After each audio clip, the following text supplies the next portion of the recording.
यो people, good morning, good evening, good afternoon. जो जब video देख रहे हो सबके लिए कैसे हैं सब लोग?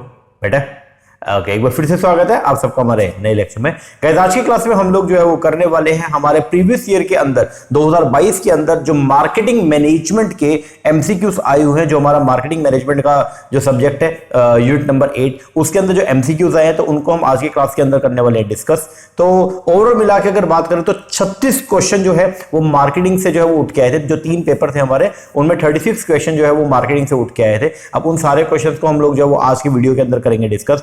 इससे पिछली जो क्लास थी उसके अंदर हम लोगों ने banking and financial institution unit number 7 के एमसीक्यूज जो है वो डिस्कस किए थे। उसके अंदर मैंने आपको कई सारे क्वेश्चन करे थे और एक क्वेश्चन आपको मैंने होमवर्क का दिया था, पहले उसको देख लेते हैं। ये हमारा क्वेश्चन था कि the central bank can significantly influence, central bank जो है वो सिग्निफिकेंटली क्या करता है, इन्फ्लुएंस करता है सेविंग को, इन्वेस्टमेंट को, कंज्यूमर स्पेंडिंग को in the economy through which of the following policy.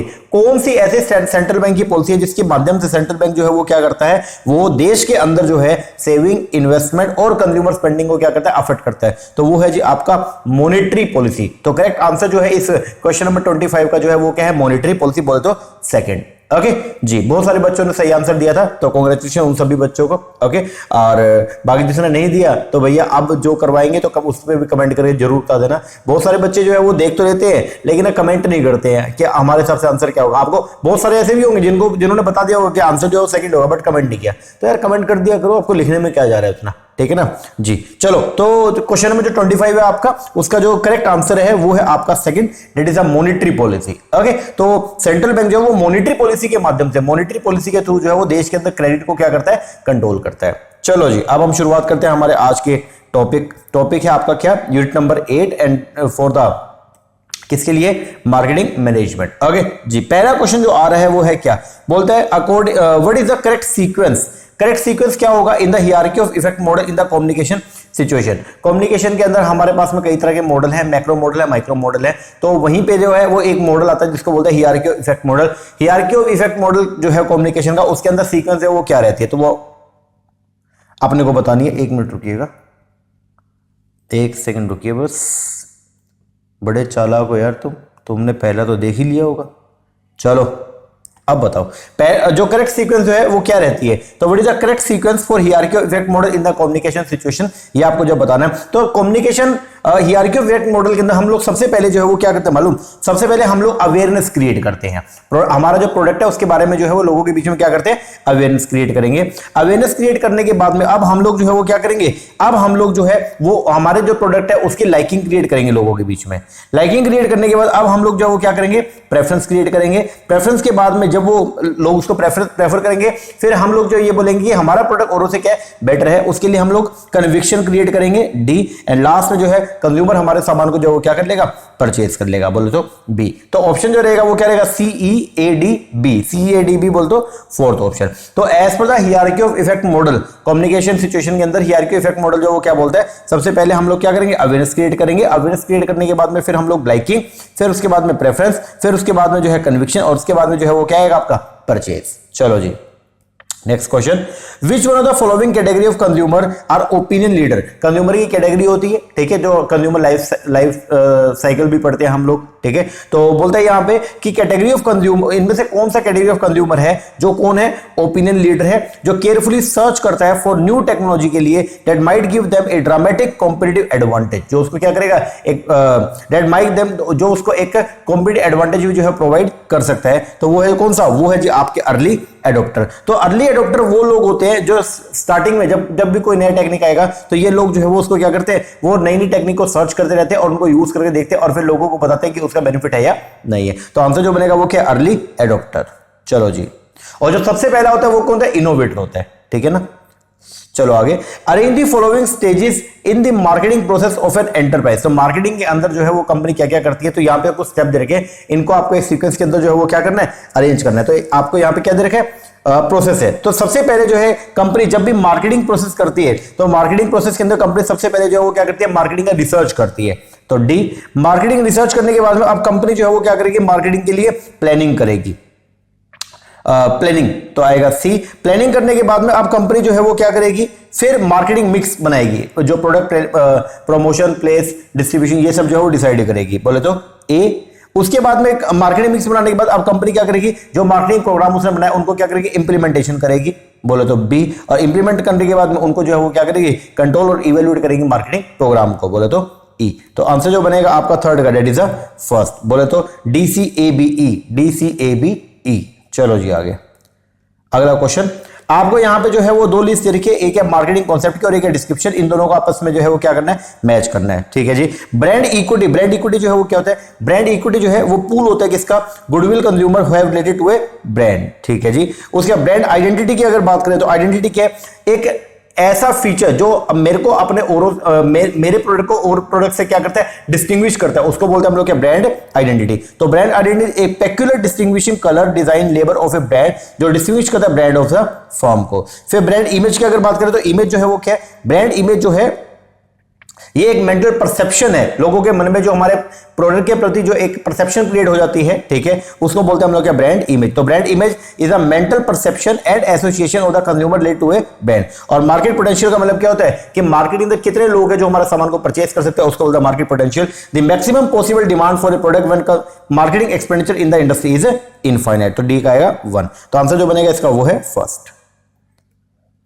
आगे, which one of the following is not A marketing tactic use for designing customer value. इनमें से कौन सी ऐसी मार्केटिंग टेक्टिक, इनमें से कौन सी मार्केटिंग टेक्टिक नहीं है जिसको हम यूज करें कस्टमर वैल्यू को डिजाइन करने के लिए। तो सर्विस को हम लोग जो है वो क्या करते हैं, यूज करते हैं। ब्रांड को हम यूज करते हैं लोगों के मन में कस्टमर को वैल्यू प्रोवाइड करने के लिए। इंसेंटिव्स को यूज करते हैं, बट कम्युनिकेशन ये जो है ये टेक्निक नहीं है। तो communication is not A marketing technique, ये मार्केटिंग टेक्निक नहीं है जिसको हम यूज कर सके डिजाइन करने के लिए कस्टमर वैल्यू। तो कस्टमर वैल्यू को अगर डिजाइन करना है, मतलब कस्टमर के माइंड में अपने प्रोडक्ट के बारे में एक अच्छी इमेज अगर आपको क्या करना है, क्रिएट करें, तो आप किसके माध्यम से कर सकते हो, सर्विस के माध्यम से कर सकते हो, ब्रांड क्रिएट कर सकते हो, या इंसेंटिव प्रोवाइड करके कर सकते हो, बट नॉट द कम्युनिकेशन।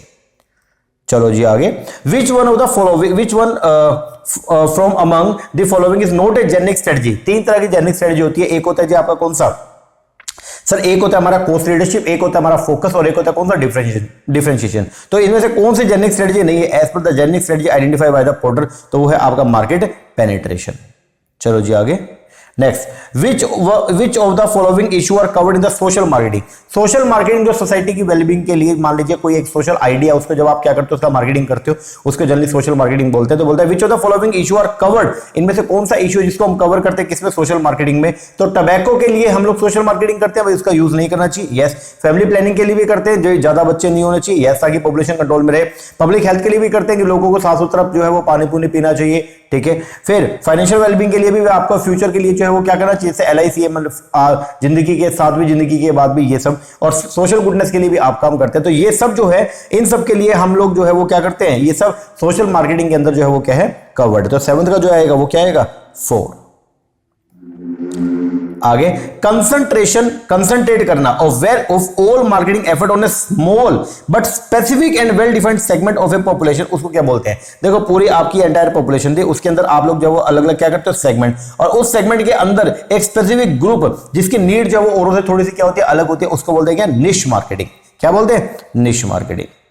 चलिए आगे, next, which of the following are the essential element for defining a business. अगर आपने बिजनेस को डिफाइन करना तो बिजनेस के एलिमेंट कौन कौन से हैं। तो बिजनेस के एलिमेंट के अंदर आएगा, बिजनेस किस प्रोडक्ट में डील कर रहा है, तो प्रोडक्ट हो गया। बिजनेस किस मार्केट के अंदर है, मार्केट हो गया। बिजनेस क्या फंक्शन परफॉर्म कर रहा है, फंक्शन हो गया। ये कॉम्पिटिटर और डीलर, ये बिजनेस के एलिमेंट नहीं है, बिजनेस से रिलेटेड है, but these are not the element of the business. तो 9th का जो आंसर बनेगा वो क्या बनेगा, BCE बोले तो फर्स्ट। आगे, which one of the following is not coordinated in the vertical integration of integrated marketing communication. इनमें से कौन सी ऐसा पॉइंट है जो कोऑर्डिनेटेड नहीं है, किसमें, in the vertical integration of integrated marketing communication. तो जब आप इंटीग्रेटेड मार्केटिंग कम्युनिकेशन करते हैं तो इनमें से कौन से ऐसा पॉइंट है जो इसके अंदर कवर नहीं होता। तो इंटीग्रेटेड मार्केटिंग कम्युनिकेशन के अंदर जो है वो आपका सेल्स आता है, इंटीग्रेटेड मार्केटिंग कम्युनिकेशन के अंदर प्रोडक्ट डेवलपमेंट आएगा, कस्टमर सर्विस आएगा, बट प्राइसिंग, उसका जो प्राइसिंग सेट करना वो आपका इंटीग्रेटेड मार्केटिंग कम्युनिकेशन का जो है वो पार्ट नहीं है। तो आंसर जो आएगा वो क्या, फर्स्ट। आगे, प्राइसिंग प्रैक्टिस और सेटिंग ए प्राइस टारगेट, एक ऐसी प्राइसिंग प्रैक्टिस, एक ऐसी प्राइसिंग स्ट्रेटजी जिसके अंदर हम लोग जो है क्या करते हैं, प्राइस टारगेट को जो है वो सेट कर देते हैं, एंड देन डेवलप करते हैं product that would allow the firm to maximise total profit at that price. उसको क्या बोलते हैं, उसको बोलते हैं प्रोडक्ट लाइनिंग। तो प्रोडक्ट लाइनिंग एक प्रैक्टिस है जिसके अंदर हम लोग जो है वो क्या करते हैं, हम लोग यहाँ पे जो रिलेटेड रेंज ऑफ प्रोडक्ट है, ठीक है, उनको हम सेल करते हैं एट अलग अलग प्राइस के ऊपर, और हर जो प्राइस होता है वो एक डिस्टिंक्ट लेवल ऑफ क्वालिटी को जो है वो क्या करता है, डिनोट करता है। मतलब यहाँ पे हम लोग जो है वो क्या करेंगे, अलग अलग लेवल के जो है वो सामान को क्या करेंगे, प्रिपेयर करेंगे, और हर जो सामान होगा ना वो एक अलग क्वालिटी का, एक अलग लेवल का जो है, एक अलग लेवल की क्वालिटी को जो है वो क्या करेगा, शो करेगा, ठीक है ना। तो ये क्या है, basically these the sale of the related range of product. तो यहाँ पे हम जो है रिलेटेड रेंज ऑफ प्रोडक्ट को जो है वो क्या करते हैं, सेल करते हैं अलग अलग प्राइसेस के ऊपर, ठीक है। तो प्राइसिंग प्रैक्टिस और setting a price target and then develop करना एक प्रोडक्ट दैट वुड अलाउ करता है फर्म को to maximise the total profit at that price, उसको बोलते हैं प्रोडक्ट लाइनिंग, ठीक है ना। और या फिर इसको ये भी बोलते हैं हम क्या, प्रोडक्ट लाइनिंग क्या, प्राइस करना different product in A product line at various price point, अलग अलग प्राइस पॉइंट पे अलग अलग प्राइस जो अपने प्रोडक्ट है उनको क्या करना, प्रिपेयर करना, उनका रेट जो डिसाइड करना, और हर प्रोडक्ट में हम लोग जो है मैक्सिमम प्रॉफिट को जो है वो गेन करने की कोशिश करते हैं, depending on the size and feature to make them affordable to a wider range of customer. आ गया ये नेक्स्ट बोलता है, on which of the following base, किस बेस पर बायर को डिवाइड करते हैं इन द साइकोग्राफिक सेगमेंटेशन। तो साइकोग्राफिक सेगमेंटेशन के अंदर हम लोग जो है वो बायर को जो है वो डिवाइड करते हैं on the base of personality, हम लोग इसको डिवाइड करते हैं on the base of lifestyle, social status, attitude and value, ये सब। तो अब क्या है इसमें देखो, लॉयलिटी नहीं सर, ये साइकोग्राफी का पार्ट नहीं है, लाइफस्टाइल हाँ जी ये पार्ट है, बायर रेडनेस स्टेज ये इसका पार्ट नहीं है, वैल्यूज ये इसका पार्ट है, बोलो वैल्यूज एटीट्यूड और वैल्यू जो है इसका पार्ट है, यूजर स्टेटस ये भी इसका पार्ट नहीं है। तो आंसर जो बनेगा वो क्या बनेगा, बी एंड डी। तो ये साइकोग्राफिक सेगमेंटेशन के अंदर बेसिकली हम लोग जो है वो ये कंपोनेंट्स जो है वो हमारे होते हैं, इनके बेस पर हम लोग जो है वो क्या करते हैं, बायर को जो है वो क्या करते हैं, डिवाइड करते हैं, ठीक है। इसके अलावा ना हम वैसे ये भी बोलते हैं, एक जो स्टडी है वो ये बोलता है कि आप ना इसको 3 पार्ट में जो है डिवाइड करेंगे, पर्सनैलिटी, लाइफस्टाइल, सोशल क्लास, ठीक है। तो मतलब साइकोग्राफिक सेगमेंटेशन जब आप करोगे तो उसके अंदर आप जो है वो क्या होगा, एंटायर बायर मार्केट को 3 पार्ट में डिवाइड करेंगे, personality, lifestyle, social class. Personality के अंदर बेसिकली ये आ जाएगा, जैसे बिलोंगर हो गया, अचीवर हो गया, बायर किस नेचर का है, बिलोंगर्स है, अचीवर है, एम्यूलेटर है, सेवियर है, डोमस्टायर है, इंटीग्रेटर है, सर्वाइवलिस्ट है, ये है। लाइफस्टाइल के अंदर एआईओ हम पढ़ते हैं, एआईओ के अंदर आएगा एक्टिविटी, इंटरेस्ट, ओपिनियन, और जो आपका सोशल क्लास है उसके अंदर हम लोग ये पढ़ते हैं top upper class, lower bottom upper class, top middle class, bottom middle class, top lower class, bottom lower class. तो ये सब हम पढ़ते हैं कि इसमें सोशल क्लास में। बट जनरली जो है वो बाइफर्केशन हमेशा इस बेस पे होता है कि साइकोग्राफिक सेगमेंटेशन के अंदर जो है हम क्या करते हैं, personality, lifestyle, social style, attitude and value, इनके बेस पर जो है वो कस्टमर को क्या करते हैं, डिवाइड करते हैं। चलो जी आगे अगला, विच one of the following pricing method is used in regulated industry. अगर बात करेंगे रेगुलेटेड इंडस्ट्री के अंदर, रेगुलेटेड इंडस्ट्री के पहले तो रेगुलेटेड इंडस्ट्री एक ऐसा बिजनेस है जिसको कंट्रोल होता है गवर्नमेंट रूल से, मतलब गवर्नमेंट अपने रूल्स बना के इन बिजनेस को क्या करती है, कंट्रोल करती है, ठीक है। तो अगर आप किसी ऐसे इंडस्ट्री में डील करें जो रेगुलेट नेचर की है, जिसपे गवर्नमेंट की जो है वो क्या चल रही है, गवर्नमेंट के रूल्स आपके ऊपर एप्लीकेबल है, तो वहां पे आप अगर किसी भी प्रोडक्ट का प्राइस जो है वो डिसाइड अगर आपने करना है तो आप कैसे करोगे, तो वो करोगे on the base of target rate of return pricing. तो यहां पे जो है ये आपका मेथड है जिसको आप लोग जो है वो क्या करते हो, यूज करते हो। कौन सा, target rate of return pricing. तो इस मेथड के जरिए आप लोग जो है वो क्या करते हो, रेगुलेटेड इंडस्ट्री के अंदर आप जो कोई भी प्रोडक्ट जो आप प्रिपेयर कर रहे हो उसको उसके रेट को आप क्या करते हो, सेट करते हो। आगे, if you know the enemy, अगर आप जो है वो जानते हैं एनिमी आपके दुश्मनों के बारे में, एंड नो यूर्स और खुद के बारे में, you need not fear the result of the 100 battle, तो फिर आपको जो है वो यूज से घबराने की जो जरूरत नहीं है। ये बात एकदम क्या सही है। इसके अंदर मेन जो एस्पेक्ट है वो क्या है, वो है जी आपका थ्रेट ऑफ कॉम्पिटिटर। तो अगर आपको आपके कॉम्पिटिटर से क्या थ्रेट हो सकता है, मतलब आपको आपके जो कॉम्पिटिटर हैं, ठीक है, उनसे क्या थ्रेट हो सकता है, अगर वो जाना है तो आपको क्या करना पड़ेगा, आपको पहले उनके बारे में जो है नॉलेज होना चाहिए। तो it is important to understand your enemy. तो अगर आपको ये जानना है, मतलब आपको आपके दुश्मन से क्या खतरा हो सकता है, तो उसके लिए इंपॉर्टेंट जो है वो क्या, कि आप जो है अपने एनिमीज को जान लो। तो आंसर जो बनेगा वो क्या बनेगा, सेकंड। आगे, which one of the following is a myth about the rural marketing, इनमें से कौन सा ऐसा मिथ है, ठीक है, किसके बारे में, रूरल मार्केटिंग के बारे में। पहला, all villages are not equally populated, ये बात एकदम क्या सही है, ये तो मिथ तो नहीं है, ठीक है। क्योंकि जितने भी अलग अलग जो गांव हैं, क्या सारे गांव जो है वहां पे पॉपुलेशन एक जैसी है, नहीं। रूरल बायर आर हेट्रोजीनियस होते हैं, बिल्कुल ये भी एकदम क्या करेक्ट है, ये मिथ नहीं है कि वो हेट्रोजीनियस होते हैं, हर एक की डिमांड जो एक जैसी है, नहीं, अलग अलग है। आगे, rural buyer are able to discriminate between product and brand, क्या ये कर सकते हैं? यस, जो रूरल बायर्स हैं वो डिस्क्रिमिनेशन कर सकते हैं भी कौन सा प्रोडक्ट जो है वो किसका है, वो ब्रांड को भी जो है वो अलग अलग पार्ट में जो है वो ब्रांड के बारे में देख सकते हैं, ये प्रोडक्ट जो है वो किस ब्रांड का है, दूसरा प्रोडक्ट किस ब्रांड का है। ये भी सही है, ये भी मिथ नहीं है, रियलिटी है ये भी। आगे, only low price product sale in the rural market, ये मिथ है जी कि सिर्फ लो प्राइस प्रोडक्ट जो है वो रूरल मार्केट में बिक सकता है। भाई हाई प्राइस प्रोडक्ट अगर उसके अंदर वैल्यू है तो वो भी जो है रूरल मार्केट के अंदर सेल हो सकता है। तो आंसर जो बनेगा 15 का वो क्या बनेगा? 4।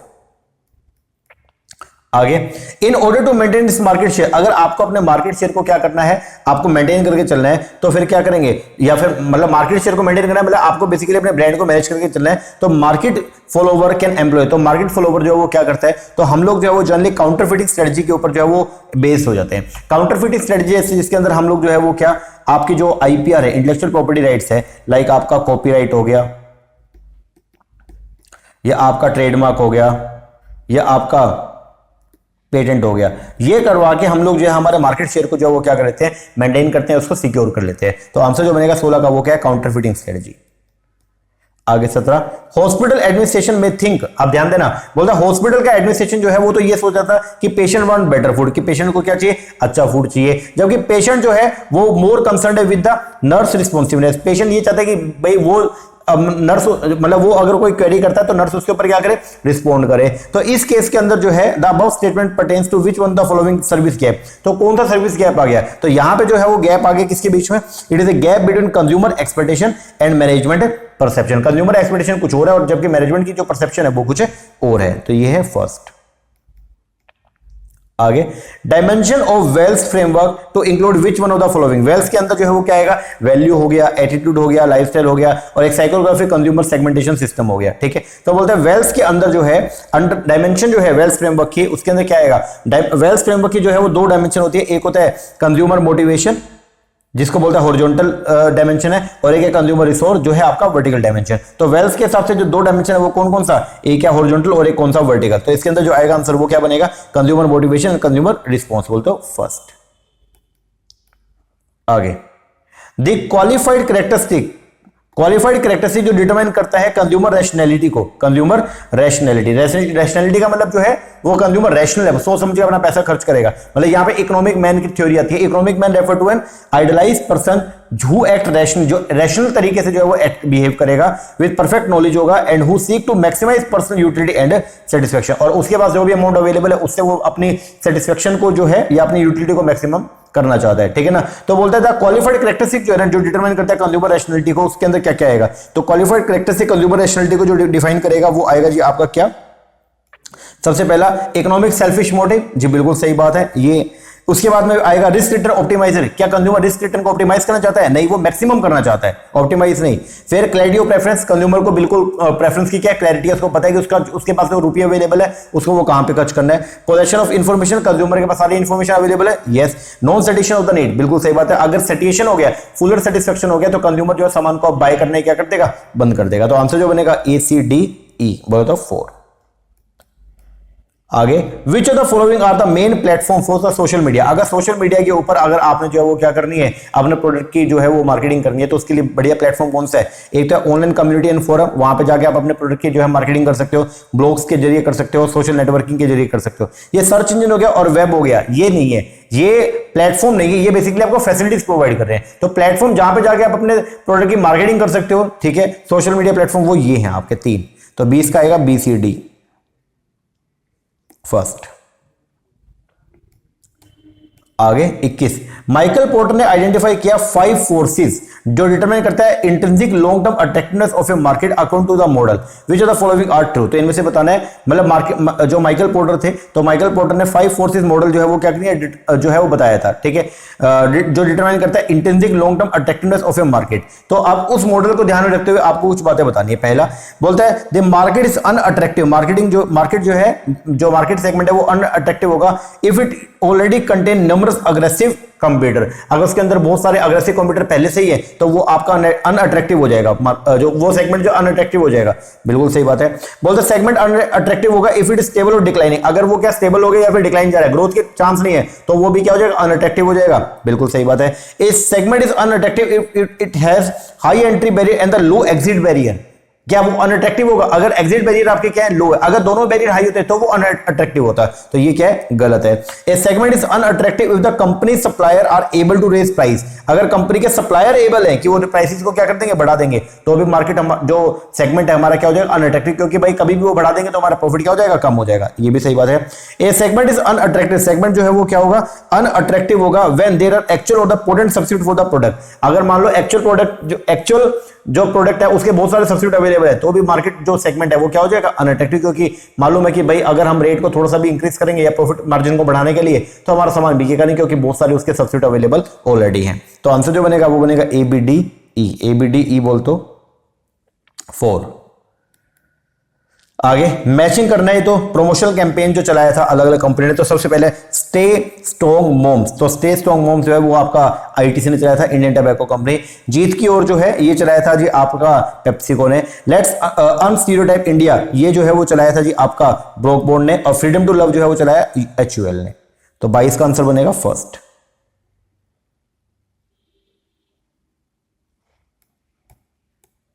आगे, एक company should undergo step wise process before setting final price, मतलब जब भी आप जो है वो प्राइस को क्या करते हो, फाइनल करते हो, तो एक प्रोसेस होता है प्रॉपर, 8 स्टेजेस होते हैं उसके अंदर, ठीक है। Accordingly arrange the following step of pricing policy process to help the XYZ company to decide the final price of the product. तो जब कभी भी आप क्या करते हो, प्राइसिंग करते हो, तो प्राइस को सेट करने के लिए आपके पास में 8 स्टेप मॉडल होता है, तो आप कैसे कैसे उसमें कौन कौन से स्टेप को पहले अरेंज करते हो, तो वो आपको बताना है यहाँ पे। तो देखो इसके अंदर सबसे पहले हम लोग जो है वो क्या करेंगे, अगर यहाँ पे हम देखते हैं तो सबसे पहले हम लोग ये देखेंगे कि कंपनी का जो प्राइसिंग ऑब्जेक्टिव उसको हम क्या करेंगे, सिलेक्ट करेंगे, बोल तो D। प्राइसिंग ऑब्जेक्टिव सिलेक्ट करने के बाद में अब हम लोग जो है वो क्या करने वाले हैं, अब हम एस्टिमेट करेंगे कंपनी का डिमांड का, ठीक है। हम देखेंगे भाई डिमांड फ्यूचर में कितनी हो सकती है, और इलास्टिसिटी को हम चेक करेंगे, ठीक है। उसके बाद में फिर हम लोग जो है वो अब क्या करने वाले हैं, अब हम एस्टिमेट करेंगे cost for the different level of output, for different level of accumulated production experience and for differentiated marketing offer. उसके बाद में अब ये कर लिया, जब आपने कॉस्ट को डिटरमाइन कर लिया, अब कॉस्ट को डिटरमाइन करने के बाद में अब आप लोग जो है वो क्या करेंगे, एग्जामिन करेंगे कॉम्पिटिटर की कॉस्ट को, कि हम तो सामान बना रहे हैं, हमारी कॉस्ट आ रही है, अब कॉम्पिटिटर का कॉस्ट जो है वो क्या आ रहा है ये देखेंगे, और आखिरी में हम क्या करेंगे, लास्ट के अंदर हम लोग जो है सिलेक्ट करेंगे हमारे प्राइसिंग मेथड को A। तो आंसर जो बनेगा 23 का वो क्या बनेगा, सेकंड DCEBA। चलो आगे, 2 स्टेटमेंट दे रखी है, पढ़ो। पहला स्टेटमेंट बोलता है display of the goods bye A shopkeeper with price mark on them, ठीक है। डिस्प्ले किया गुड्स को शॉपकीपर ने, और उसके बाद प्राइस जो है वो क्या कर दिया, मार्क कर दिया। Is not an offer but an invitation to the public to make an offer to buy the goods, बिल्कुल सही बात है, वो एक ऑफर नहीं है, वो बल्कि क्या इन्विटेशन है पब्लिक को कि आप आइए और हमारा ये प्रोडक्ट है, अब आप इसके ऊपर जो है वो क्या कर सकते हो, अपना ऑफर जो है वो कर सकते हो, ठीक है, ये बात सही है। प्राइस स्टेटमेंट 2 में बोलता है price quotation catalogue and the advertisement in the newspaper for sale of an article do constitute a valid offer, क्या वो एक वैलिड ऑफर होता है जो आप आर्टिकल को देते हो न्यूज़पेपर के अंदर? नहीं सर, वो वैलिड ऑफर नहीं है। तो आंसर जो बनेगा 24 का वो क्या बनेगा, 3। स्टेटमेंट 1 तो करेक्ट है बट सेकंड आपका इनकरेक्ट है। आगे, arrange the following step in the proper sequence to develop the successful market offering, अगर एक सक्सेसफुल मार्केट ऑफरिंग करनी है तो उसके अंदर कौन से स्टेप होते हैं जो आपको फॉलो करने होते हैं? तो सबसे पहले नंबर पे जो है वो क्या आएगा, the ultimate criteria for success. सबसे पहले तो आप ये देखेंगे, ठीक है, ये जब आपने ढूंढ लिया, उसके बाद में अब आप जो है वो क्या करेंगे, वैल्यू क्रिएट करेंगे टारगेट मार्केट के लिए, कर लिया। वैल्यू क्रिएट करने के बाद में अब आप लोग जो है वो क्या करेंगे, the specific of the market offering, ये आप देखोगे क्या क्या है। देन उसके बाद में हम लोग जो है वो क्या करने वाले हैं, फिर लॉजिस्टिक क्रिएट करेंगे, और लास्ट में जो है वो हम लोग जो है वो क्या करेंगे, मॉनिटर करेंगे हमारे गोल प्रोग्रेस को, टाइम टू टाइम पे देखेंगे कि गोल जो है वो सही काम कर रहे हैं या नहीं कर रहे हैं। B। तो 25 का जो आंसर बनेगा वो क्या बनेगा, 4, CAEDB। आगे, which of the following variable are considered related to the behaviour segmentation. Psychography अभी हमने थोड़ी देर पहले पढ़ा था, और आप बात करें किसका, बिहेवियर सेगमेंटेशन ऑफ कंज्यूमर का। तो बिहेवियर सेगमेंटेशन ऑफ कंज्यूमर की अगर बात करें तो इसके अंदर क्या, लाइफस्टाइल, ये तो साइकोग्राफी का पार्ट है। यूजर स्टेटस, यस ये आएगा। ओकेशन, ये भी इसका पार्ट होता है। वैल्यूज जो है वो पार्ट है किसका, आपके, वो साइकोग्राफी का पार्ट है। एंड लॉयल्टी स्टेटस, ये भी इसका पार्ट है। तो आंसर जो बनेगा वो क्या बनेगा, B, C and E, 3rd।